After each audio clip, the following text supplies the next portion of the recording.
Guangzhou Konzhi Technology Company has 15 years of production, sale, and service of LCD and LED TV and computer monitor.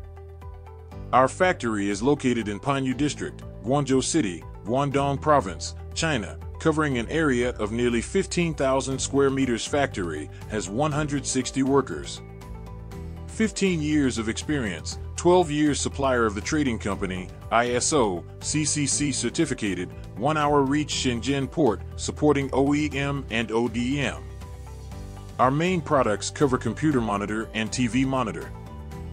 Brazil market covers our 90% sales of computer monitor amount with 23 customers. They're swallowing approximate customers mainly from trading company.